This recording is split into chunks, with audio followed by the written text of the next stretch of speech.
తైలం పెట్టి తాళం పట్టి తాళాంగుతో తలంటితే మోత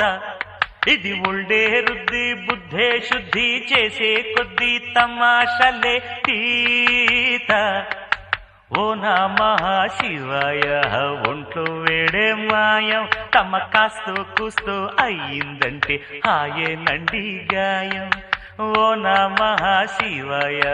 ఒంట్లో వేడే మాయం తమ కాస్తో కూస్తో అయ్యిందంటే హాయేనండి గాయం ఇది తైలం పెట్టి తాళం పట్టి తళాంగుతో తలంటితే మోత